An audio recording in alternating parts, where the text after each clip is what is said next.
But he was a very good boxer, and George got to know him, was sparring with him. He kind of thought that's the way you were supposed to be. That was his new role model. So he adopted the same demeanor. And if you see pictures of George, that's the later picture of George, but the early pictures of George were hardly like this. He was a surly, nasty-looking guy, big afro haircut, never smiled. But anyway, he was a very good boxer, and he ran up a record of 40 wins and no losses with 37 knockouts. He was considered invincible. He was very, very good. Anybody see that fight against Joe Frazier where he lifted him off the ground in the second round after Frazier had beaten Ali? Anyway, it was all going pretty well for George until he ran into Muhammad Ali in 1974 in Zaire, Africa, in the rumble in the jungle. And Ali knocks him out in the 8th round. Okay, so then he fights again. Took a little while to regroup. He fights Jimmy Young in 1977. And he loses. And he goes back in the dressing room after the fight. And he has an epiphany. And he quits the sport. And he moves to Houston, Texas, and becomes a minister. And he's a good minister. He changes his appearance.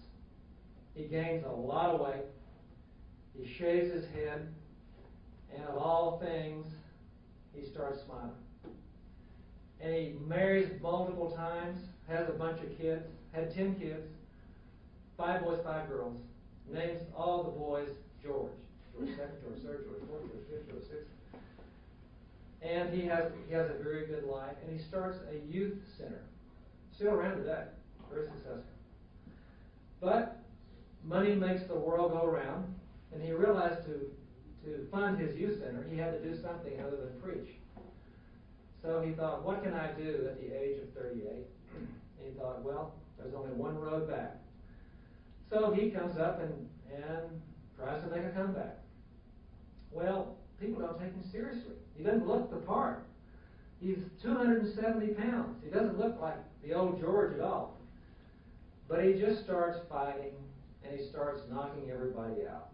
And he runs up a record in his new career, and to add insult to injury, he starts promoting hamburgers on television to make ends meet. So it just wasn't a serious thing.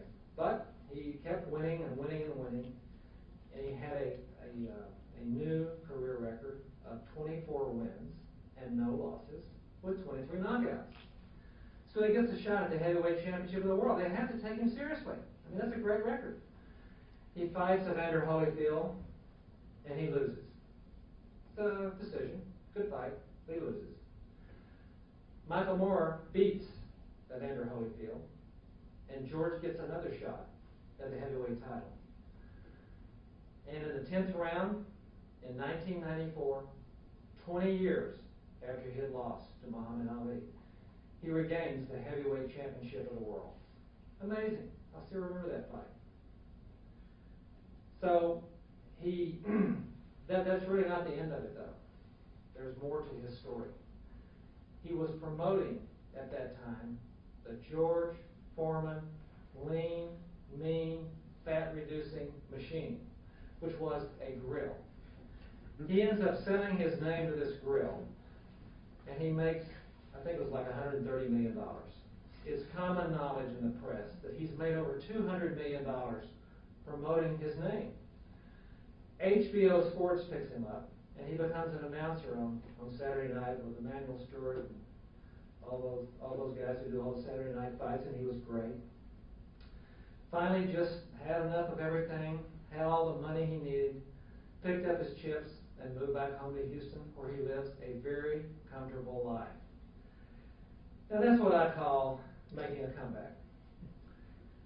So hopefully this gives you a flavor of the book.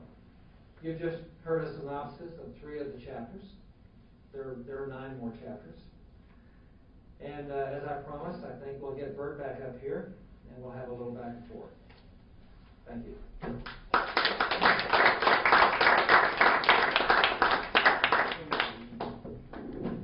Yeah, that was brilliant, but I was disappointed. You're from Texas, I'm from Virginia. We call George Foreman a minister. Now, you you know damn well it's a preacher man down there. Okay. Minister up here, preacher man down there. So John has done a wonderful, wonderful tale, almost a moral to every story. And that's what boxing is.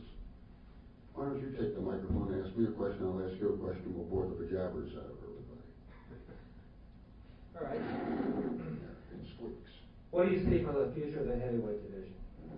As long as the Klitschko's are there, they're sucking the air out of that division. They might be good, but they're boring beyond boring.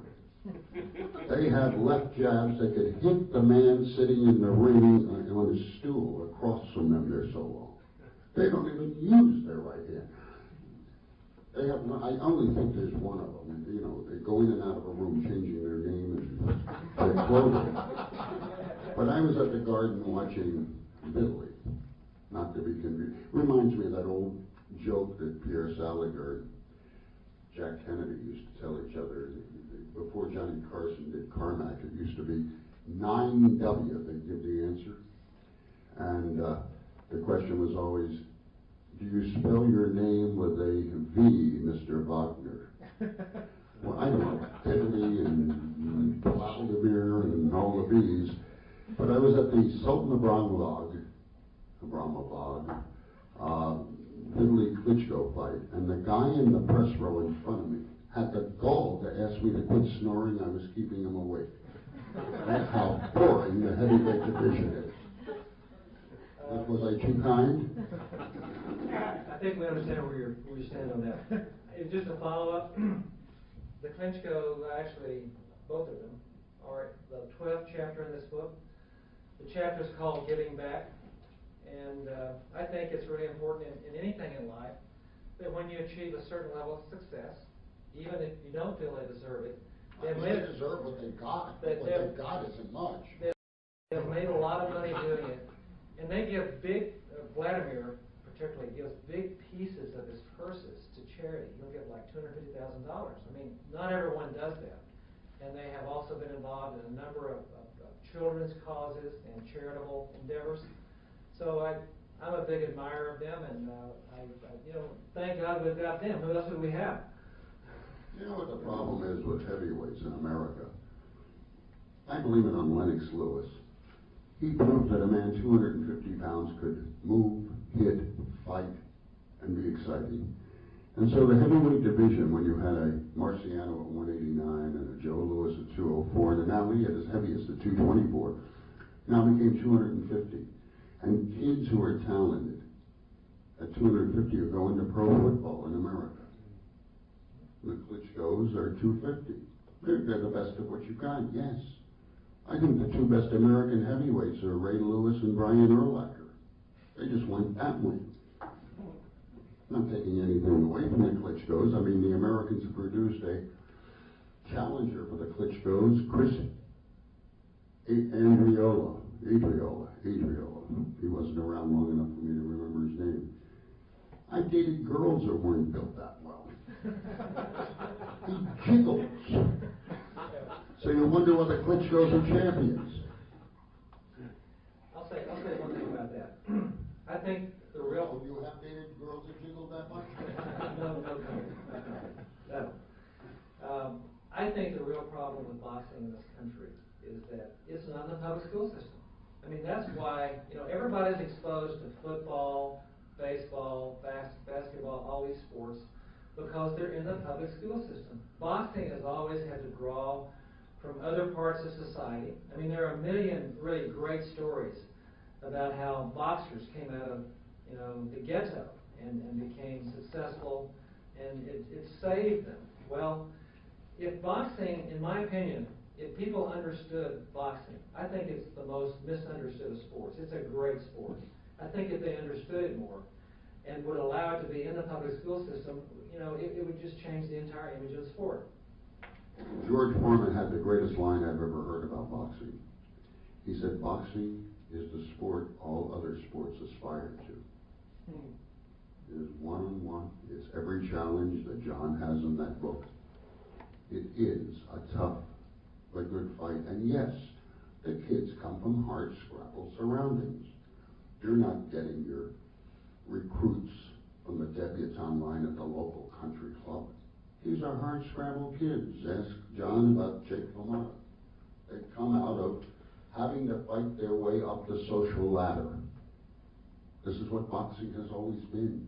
It was so with the Irish originally. And every fighter, Italian or Jewish, changed their name to the Irish name so that they'd be accepted for up through 1915-20. In fact, I tell the story about the one Jewish fighter named Vincent Morris Shear who took the name Mushy Callahan. Did such a good job, his son became a priest. Then there were the Jewish, then the Italian, then the African American. It's Latino now, and it's the same thing that John points out.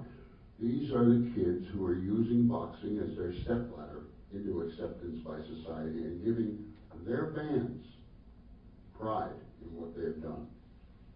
Go ahead, say something. I'll ask you the question everybody wants to hear. What about Mayweather-Pacquiao? I don't think it'll ever be made. I mean, Pacquiao wants to fight. Mayweather's done everything but ask for a mammogram. He wants blood tests, he wants this, he wants that. And you know what he wants now? More than half the pot. Think about it. He's not even the draw Pacquiao is around the world. He wants more than half the pot. Looking at the pay-per-view recently, where he did better than Pacquiao did. So I question whether that fight will ever be made. If it's made, it's already up on the boards with Mayweather as the favorite, and I'd have to agree with that. As busy as Pacquiao is, as quick as he is, Mayweather, and I've known him since he was about this big, 8 years old, because my bride comes from Grand Rapids, and what the hell does a son-in-law do? Going to his parents-in-law to drop the kids and the wife off and get lost. And I went to the gym, and there was this little kid who was unbelievable, and he still is. One of the best counter-punchers I've ever seen. Economical with his punches, fast and efficient. But I don't know that that fight will ever happen. Well, we turn it out here. Any questions of Bert? Or John?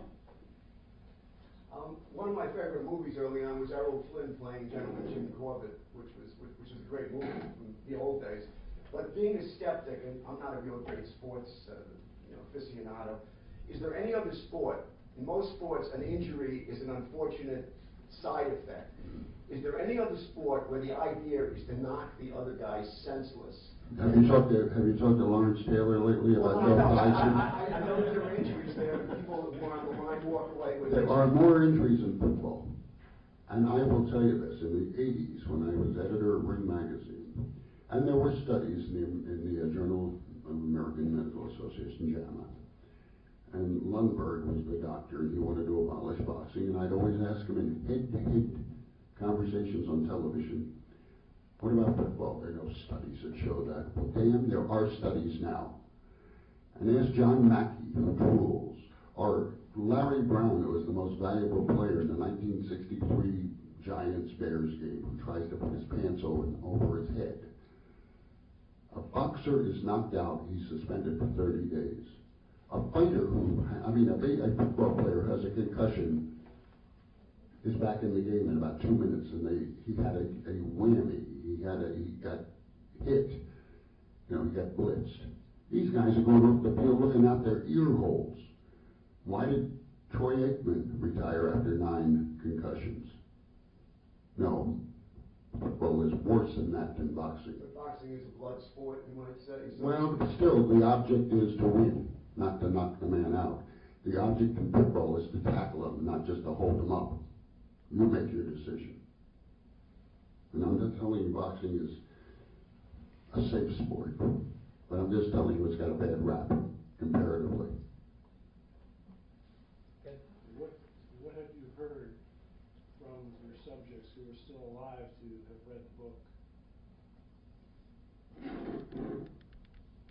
Say it again, I'm sorry. What have you heard from the subjects you wrote about who are still alive and can read what you wrote about them? I talked to Jake LaMotta. Of course, talking to Jake is hard work.